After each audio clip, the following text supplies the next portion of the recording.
This is Stuart Rhodes, founder of Oath Keepers. We know gun confiscation happened in Katrina.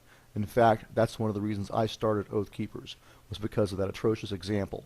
However, I knew also from my prior experience as a paratrooper, there are people of honor and integrity in the military who would not do such things.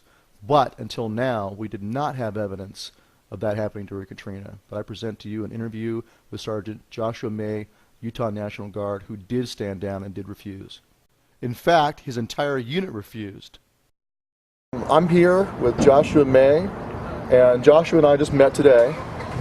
We're up here, Sheriff Mack and I were up here last night in Logan, Utah, giving a speech, and we heard about Sergeant May, and you're now a staff sergeant? Correct. Okay.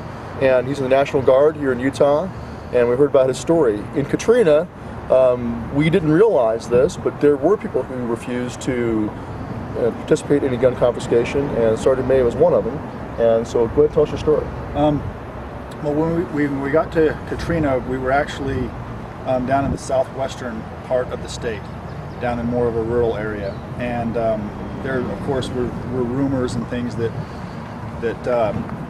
martial law was in effect and that we were maybe going to be part of gun confiscation, firearms confiscation.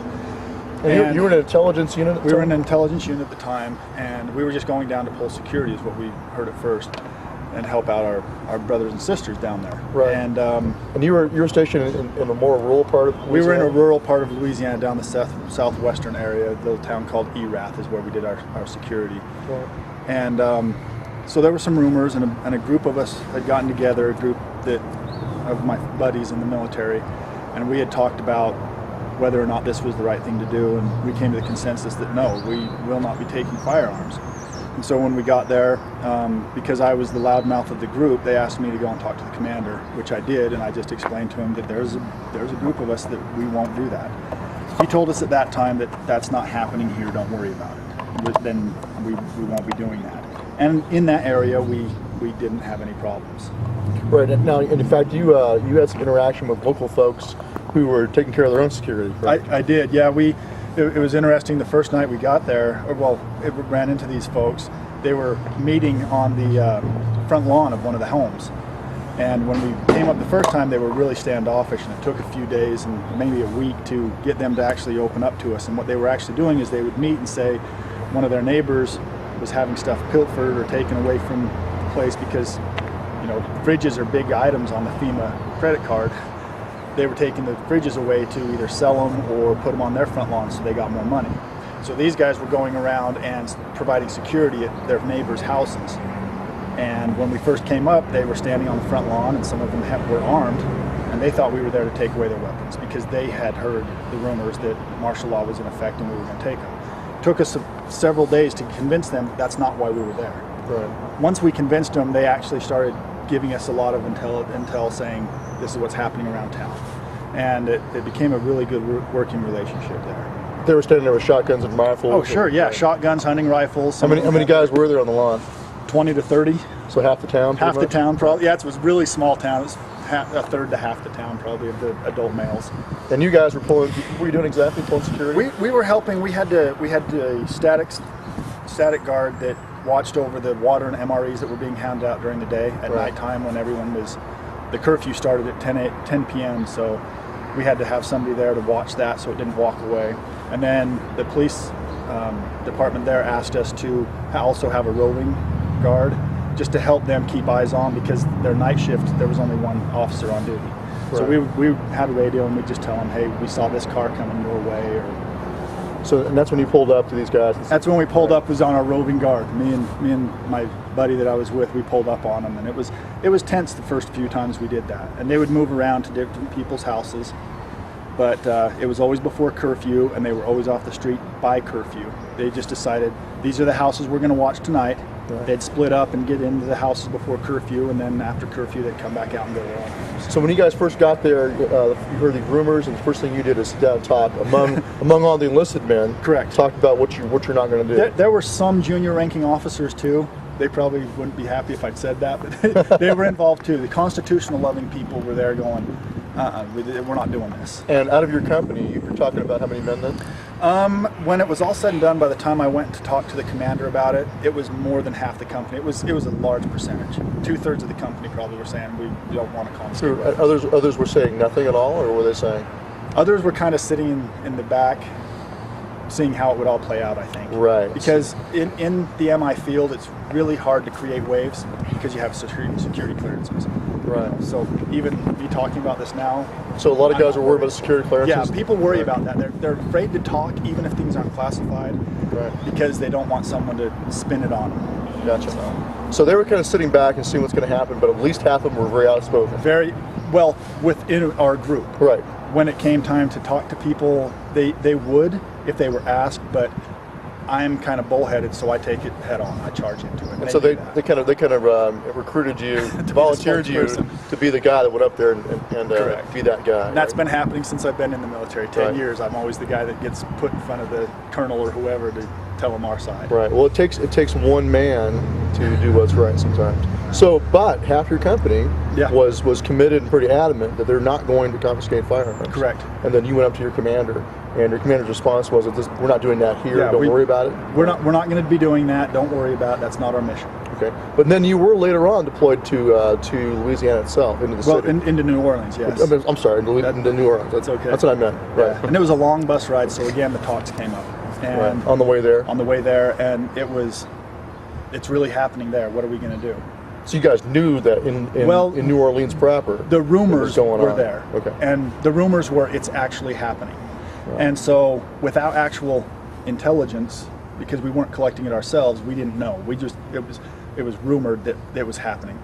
And so we were nervous once again the whole bus ride. And so we talked and we all decided again, no, if this is the case, we're not going to do it. And you were there as part of the entire National Guard of Utah. From Utah, right? Mm-hmm. There was a bunch of us. Right. When we got to New Orleans, we actually took up the entire rec facility of the university that we stayed on. Right. The gym, the offices. Which university was that? Loyola of New Orleans, I think is what it's called. Loyola University. So we took up a large place there, and a lot of guys, and even some of the guys from the other units, not just the MI, were kind of hearing what we were talking about and going, I'm on board with that too. You're not going to do this. Yeah, we're not doing that either. So you went back to your commander again? Well, we had a formation, and they were trying to dispel rumors, and they said, we know there's a rumor of martial law and weapons confiscation. We're not involved in that. That's not our mission, so don't worry. And I'm a loudmouth, and we were not in a formal setting, so I said, doesn't matter if we're allowed or not, that's wrong. And people need to know that. I was asked by my commander to come and speak with him offline, away from everyone. Doesn't matter whether we're involved or not? Yeah. My point was, it's wrong. Right. We shouldn't be doing this. I don't care who's doing it. As members of the military, that's not what we should be doing. Show me in the Constitution where it says we do that. So I stepped offline with a couple of the guys that were in the group, the original group, and I talked with the commander and told him, sir, if it comes to that point and we're asked by other groups to go and help them, we will not do it. And if that's what it comes to, you can send me home now, because I won't do it. He said, don't worry, we'll never ask you to do it. I said, that's not just me. We're talking the majority of this task force that's here all feel the same way. I'm just the only loudmouth willing to say it.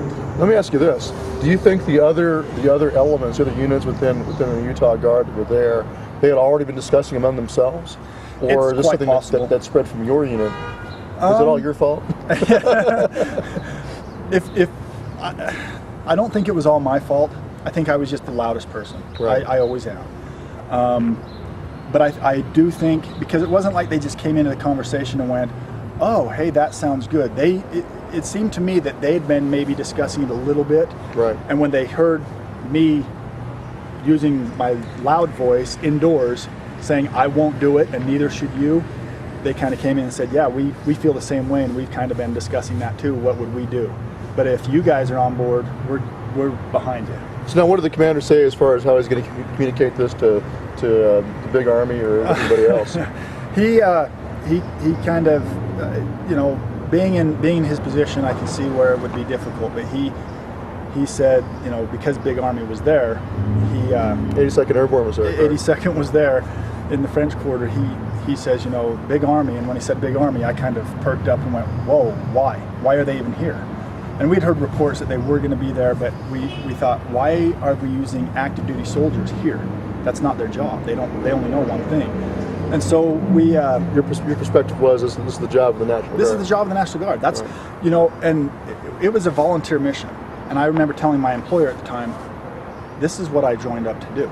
I joined up to help my fellow citizens. That's why I went National Guard and not active duty. I would have loved to have seen the world and been somewhere every 3 years. I joined up the National Guard because that's my job, is to go and help my brothers and sisters when there's instances like this. I'd like to, you know, put a challenge out to my fellow service members, firstly. The same challenge that my buddy gave me years ago. Know your Constitution. Know why you put your hand up and said, yes, I will. You need to understand that and what your obligation to that is. If you remember your oath, you solemnly swore to do that. So help you God. Take it seriously.